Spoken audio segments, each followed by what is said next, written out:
A sheet of brass alloy is stamped into thin, thick sheets. Immediately after, a machine rolls the entire metal sheet into bullet casings. After being filled with enough gunpowder, a steel warhead is fitted, and thus an AK-47 bullet is completed. Workers pick out each defective bullet and discard them. Then, the standard compliant bullets are packaged in batches and placed in ammunition crates. First, they are transported by ship across the ocean to war zones. From there, they are carried by pickup trucks to the front lines and distributed to the gunmen. When the bullet is chambered and the trigger is pulled, it will take a life. Every year, 14 billion bullets are produced globally. Behind every bullet is a cold corpse. Although the production of weapons is handled by a few major powers, selling them to war zones is often carried out by individuals. Yuri, once a chef, is the chosen one. On his very first arms smuggling trip, he was noticed by Interpol, and just 10 minutes later, they would catch up to his cargo ship. However, Yuri was not flustered at all, even appearing extremely calm. He ordered the captain to change course to buy time, then had his men erase the ship's name and change it to KO, the name he had registered in the Netherlands. At the same time, the flag also had to be changed to the Dutch flag. But the trouble was, there was no Dutch flag on board. In a pinch, Vitaly, Yuri's younger brother, found a French flag. Just by turning it sideways, it would become the Dutch flag. Hearing this, Yuri immediately praised his brother as a genius. When everything was ready, Interpol's high-speed boat had just caught up. Usually, Yuri would stick radioactive and chemical labels on the weapon containers to deceive the authorities.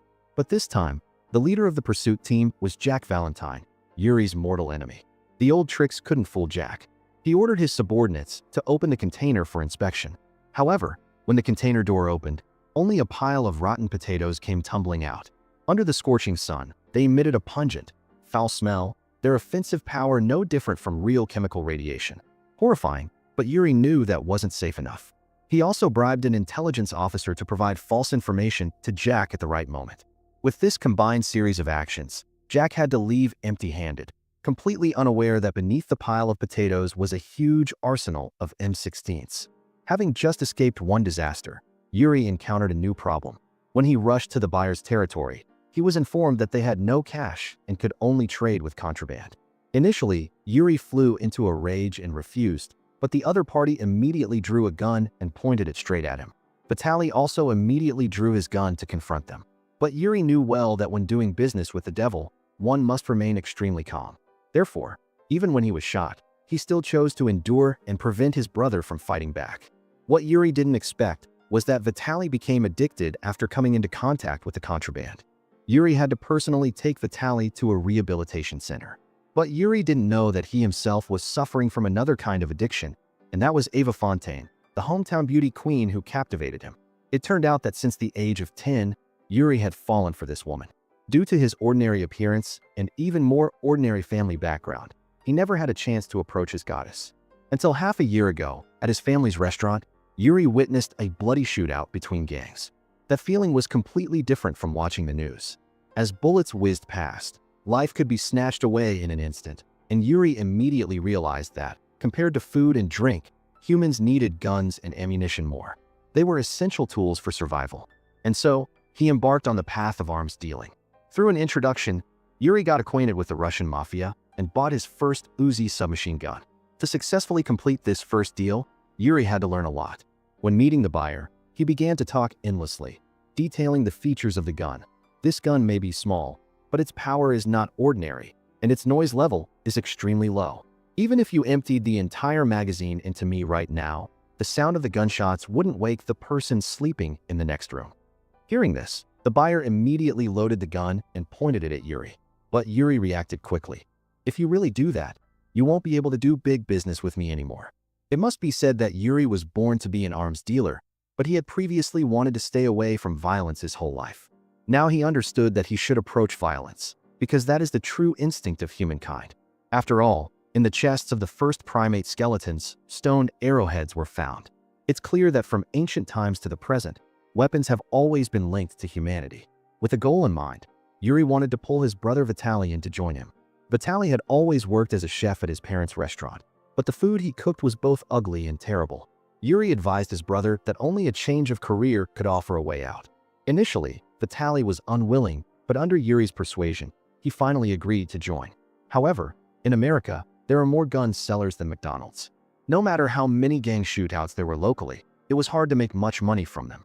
So, Yuri shifted his focus to the international market. After all, there was no shortage of places at war abroad. At that time, it was the Cold War era, and international trade was monopolized by giant arms dealers representing the two opposing factions. Therefore, if Yuri wanted a piece of the pie, he had to suck up to one of the two sides. Coincidentally, at an international arms exhibition, he met a major figure named Simeon Wise.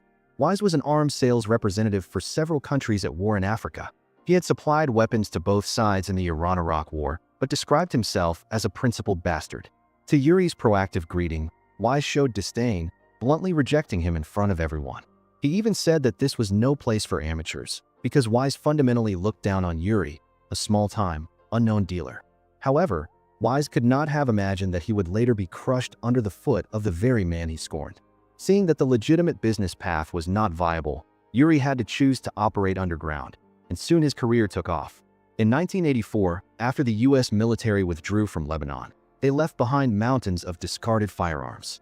This was because shipping them back to the US for repairs was more expensive than buying new ones. Yuri immediately recognized a business opportunity. He bought the entire lot from the officers at scrap prices and then resold them to illegal armed groups in the area. In this way, Yuri could make a huge profit. But that day, just as Yuri and Vitaly received their money, they witnessed terrorists using the guns they bought to massacre civilians. Vitaly, who always hated evil, wanted to intervene and save people, but Yuri said, "This has nothing to do with us. We only sell guns, we don't fire them. If you want to make money, you have to ignore the kindness in your heart." After that, Yuri's business flourished. The weapons in his hands were sold to battlefields all over the world. It's no exaggeration to say that out of the top 10 war zones, 8 of them were using his weapons. Without Yuri, some countries couldn't even wage a proper war. This was because he never picked his customers, whether they were pacifists or terrorists, whether it was intertribal massacres or inhumane bloody repressions, whether they were enemies or allies, as long as they paid, he would sell without hesitation. For Yuri, war was the starting gun, and the sound of gunfire was the sound of a cash register. He once loudly declared, "There are 550 million firearms in circulation in the world. That's one firearm for every 12 people on the planet. And what I want to do is arm the other 11. But he never sold guns to bin Laden. Of course, not for any moral reason, but because bin Laden's checks always bounced. Furthermore, to make his business run more smoothly, Yuri specially built a secret warehouse. Inside, not only were all kinds of weapons displayed, but there were also passports from many countries in 6 suitcases, allowing him to easily switch between different identities.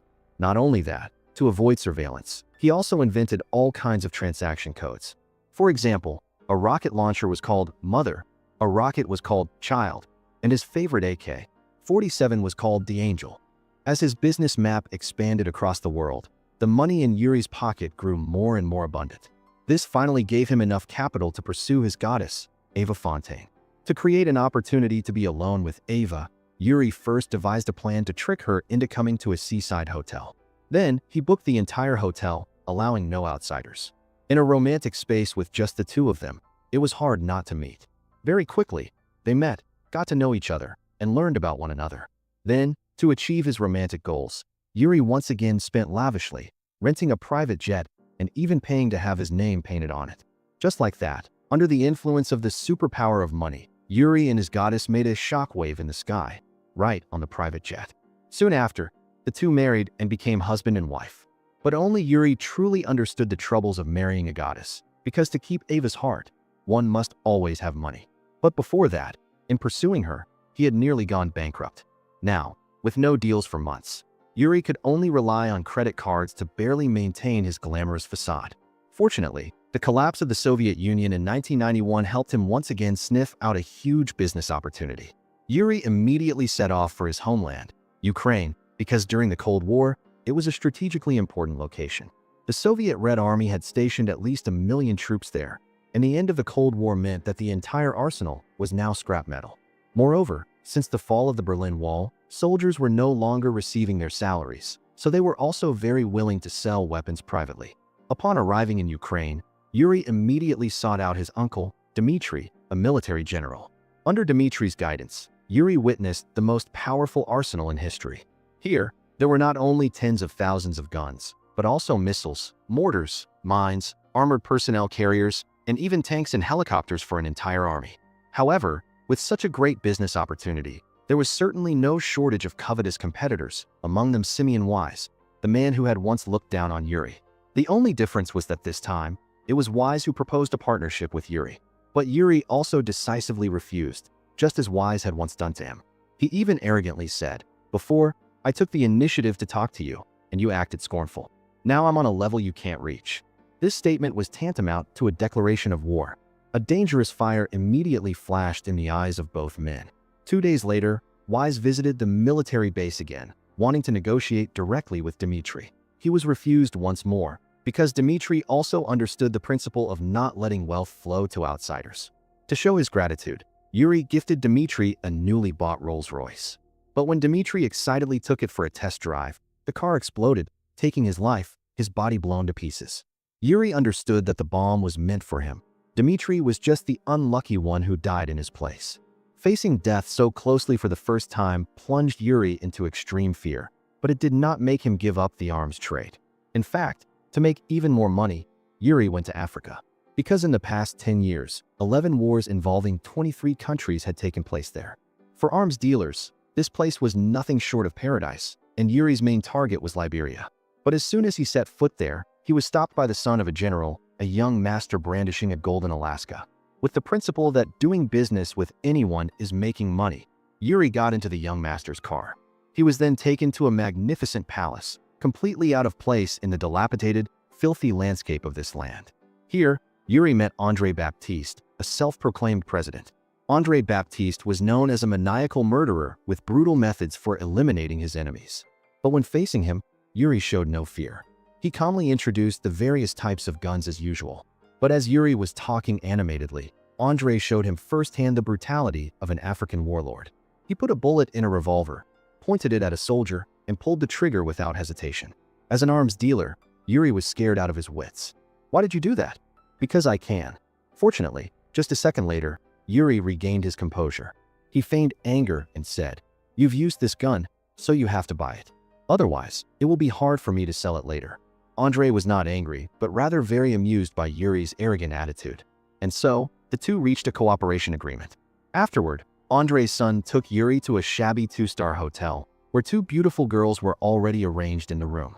But despite this hospitality, Yuri dared not enjoy it, because here, AIDS was more common than the flu. The next day, André took Yuri to see his army of child soldiers. He even proudly said, "Don't underestimate these weak children. They are more effective at killing than adults because people are often off guard around children." Then, André frankly told Yuri, "The Civil War has drained my treasury, so I can only pay with wood or diamonds." Thanks to the experience from his previous deal, Yuri was very savvy this time and didn't bargain at all. He decisively chose diamonds over wood. After all, wood couldn't fit into a suitcase to be carried away. Not only that, Yuri also learned to provide a tailor-made service, customizing weapon configurations based on the war situation to help buyers gain an advantage on the battlefield and minimize casualties. After hearing Yuri's proposals, André couldn't help but exclaim, "Everyone calls me the Lord of War, but now it seems you are more worthy of that title." The more successful his business became, the more astonishingly Yuri's wealth grew. But he never told his wife about his real job, although his wife also sensed that something was wrong. After all, how could a person in the transportation business afford 18-karat diamond earrings? But she didn't ask too many questions or interfere, because even if she knew the truth, she would only be met with lies. Therefore, she could only remind Yuri not to let their family fall apart. Fortunately, Yuri was very careful in his work and had accumulated many methods to deal with surveillance. Thanks to this, he was able to evade Interpol's supervision many times. But Jack Valentine, who was always on Yuri's tail, was no slouch either. That day, he led his men to rummage through the trash under Yuri's house and found many shredded pieces of paper. After piecing them together, Jack discovered a crucial piece of information. Yuri owned an entire fleet of aircraft, transporting goods to West Africa once a week. So he seized the opportunity to intercept Yuri in the air. Jack even bluntly declared that if Yuri's plane did not land at the designated airport, he would immediately shoot it down. Yuri hurriedly called the frontline troops, but unexpectedly, they were also in trouble at that moment and couldn't help. Left with no choice, Yuri had to order the pilot to risk landing on the highway below. because if he landed at the designated location, he would surely be caught red-handed with the evidence and would have to serve a life sentence. Yuri believed that the police plane would not dare to take such a risk, and doing so could buy him an hour. In the end, Yuri's plane landed successfully, but the accompanying pilots immediately fled after getting off the plane, leaving Yuri and the entire arsenal on board, because they did not want to be arrested with the evidence. But Yuri remained calm and unfazed. He opened the cargo bay door and waved to the nearby refugees to come closer. Then Yuri showed them the weapons and said he would give them away for free with no strings attached. In Africa, sometimes weapons are more useful than diamonds. And so, in an instant, a crowd of refugees swarmed in and cleaned out the goods that took the crew an entire day to load, all in just 10 minutes. By the time Jack arrived with his men, the evidence had long been destroyed. Jack's subordinate wanted to deal with Yuri on the spot. After all, this was the desolate African savannah. No one would care if they killed him. But Jack had pursued righteousness and justice his whole life. He did not want personal gain, let alone to use private punishment. Therefore, within the limits of the law, Jack decided to detain Yuri for 24 hours. Because just restricting Yuri's freedom for one more second could delay the flow of weapons onto the market by a second, helping innocent adults and children around the world live for one more second. Then, Jack left with his men, leaving Yuri alone, because Jack hoped the locals would torture Yuri. But the refugees here, instead of killing for fun, preferred to dismantle the plane to sell for money. Watching the multi-million-dollar plane gradually disappear, Yuri was not flustered, because he knew that this was the natural law of life, like hyenas eating carcasses, vultures picking bones. A day later, Yuri was released as predicted, but as he dragged his tired body back to the hotel, he found Andrei already waiting for him. He had even brought Yuri a big gift. It turned out that Simeon Wise, Yuri's mortal enemy, had tried to supply weapons to Andrei's rival. Unexpectedly, Wise was discovered and captured by Andrei. Andrei knew that Wise had always wanted to eliminate Yuri, so this time he wanted to do him a favor and let Yuri kill his enemy with his own hands. Although Yuri lived his life amidst the smoke and fire of ammunition, he had never killed anyone with his own hands, nor did he want to. Andrei noticed Yuri's hesitation, so he forced the gun into his hand and pulled the trigger. Killing someone with his own hands for the first time, Yuri suddenly felt an overwhelming sense of guilt. To escape that feeling, he went to a bar and, for the first time, tried a forbidden substance mixed from powder and gunpowder. Afterward, Yuri wandered the streets like a lost soul. In his daze, he saw a little girl with a missing arm ask, "Will my arm grow back?" At that moment, Yuri became confused, his heart filled with even more pain and torment. In another turn of events, Jack, in search of a breakthrough, went to Yuri's wife, hoping she would provide evidence of his crimes. Although Ava Fontaine kept saying she didn't believe it and bluntly kicked Jack out of the house, when Yuri returned, she was sitting naked on the bed, because Ava felt that everything Yuri brought her was tainted with blood and violence. Hearing this, Yuri no longer hid the truth but argued that what he did was not illegal. On the contrary, it helped the weak to defend themselves. But Ava didn't care whether it was legal or not. The act itself was wrong. It turned out that Ava's parents had died from the bombs of war. She hated war, and she hated arms dealers like Yuri, the husband she loved. Facing a dilemma, Ava could only advise Yuri to wash his hands of the business. In order not to lose his beloved wife and happy family, Yuri decided to give up arms dealing and go into legitimate business. Although the money was scarce and the work was hard, he kept his promise and persevered for half a year. Until one day, André Baptiste suddenly showed up. By this time, the civil war in Liberia was escalating, and André desperately needed Yuri's help to get weapons. At first, Yuri sternly refused, but when André shoved a huge diamond into his hand, Yuri immediately decided to put on sunglasses to hide himself.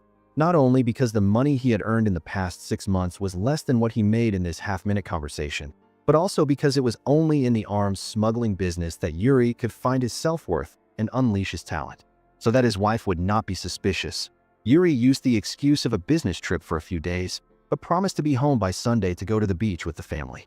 Although on the surface Ava believed the lie, in her heart, she was still suspicious. She used the excuse of taking her son to swimming lessons to go downstairs first. Then, Ava sat in the car, waited for Yuri to come out, and followed him all the way to the secret warehouse. Previously, whenever he was followed, Yuri would always find out, but he never thought he would be followed by his own beloved wife. Thus, Yuri let his guard down, and this was the beginning of his abandonment by everyone. After Yuri had collected his things and left, Ava took her son to the warehouse door. But she tried many times and still couldn't open the combination lock. Just when she was stuck, Ava turned to look at her son. Then, she resolutely entered her son's date of birth. Sure enough, the combination lock opened immediately. And when she stepped inside, seeing the massive arsenal that was terrifying to behold, along with many fake passports and ledgers recording blood-soaked sums of money, Ava could no longer bear it and decided to leave Yuri. Meanwhile, Yuri was persuading his brother Vitaly to rejoin him, because besides Vitaly, there was no one else he could trust. Yuri needed his brother's help and protection. Vitaly had now reformed. Not only had he successfully overcome his addiction, but he had also found the girl he wanted to marry. But between brotherhood and love, Vitaly ultimately chose the former. Afterward, the two brothers went to Liberia again and safely delivered the goods to Andre. But Andre said that this shipment had to be transported to neighboring Sierra Leone to receive the final payment. Yuri and Vitaly were forced to escort Andre's son to transport the weapons.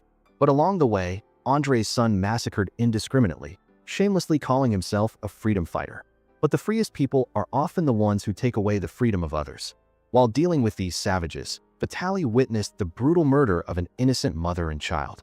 This made him even more tormented, and he decided to cancel the deal.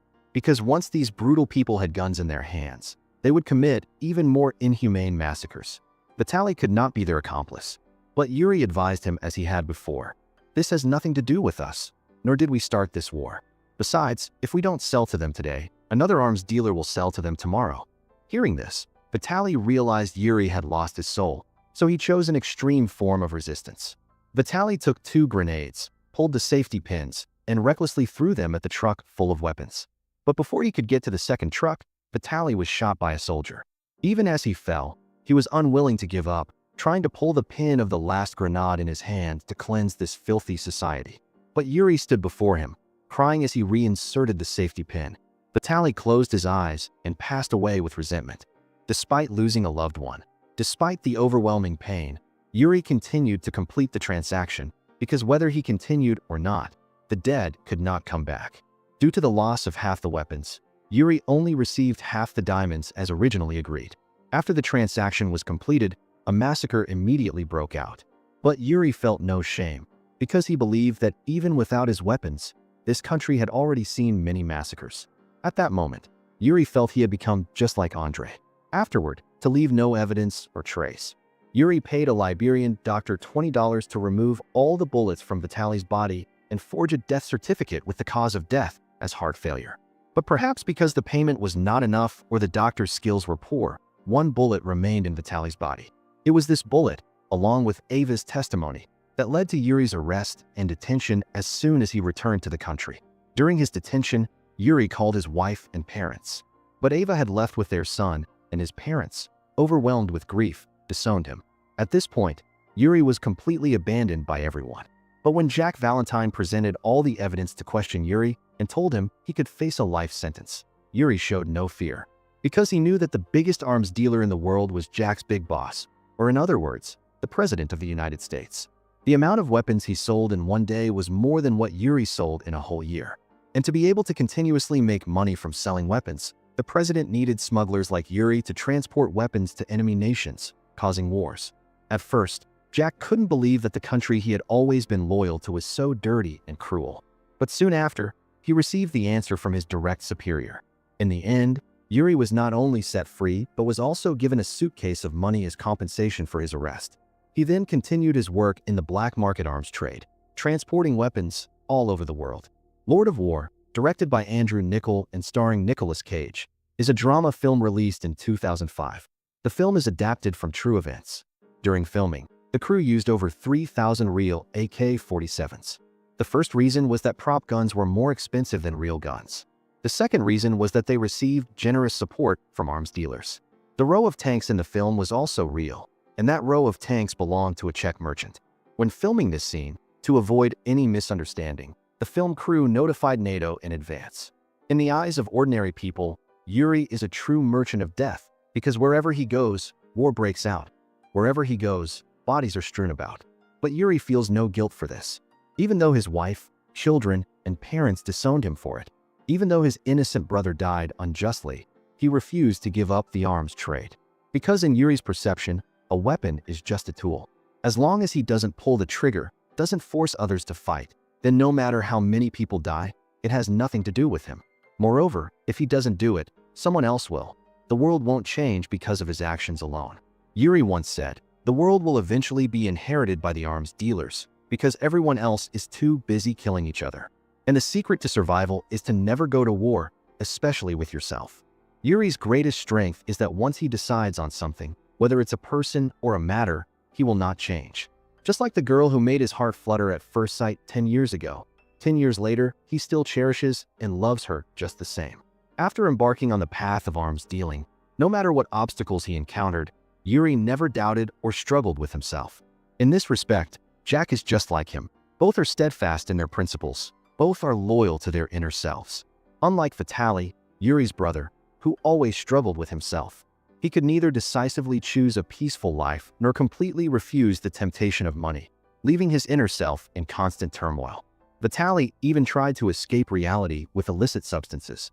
Although he ultimately upheld the righteousness in his heart, he also had to pay with his own life. People often suffer because they are not resolute enough, leading them into difficult situations and hard choices. Even after finally making a choice after careful analysis, they will still feel regret and disappointment for not choosing the other possibility. But if you have firm thoughts about everything, you will not hesitate, let alone torture yourself, and your goals will become clearer and more specific. This world does not have absolute perfection. In fact, it is inherently a coexistence of opposites and contradictions. There is no such thing as perfection, nor is there such a thing as pleasing everyone, because everyone has their own standpoint, and different standpoints lead to different views on the same matter. What we can do is not to pursue absolute perfection, but to hold firm to our principles and persevere to the end. Today's story ends here. Thank you for watching. What do you think of this film? Please comment below.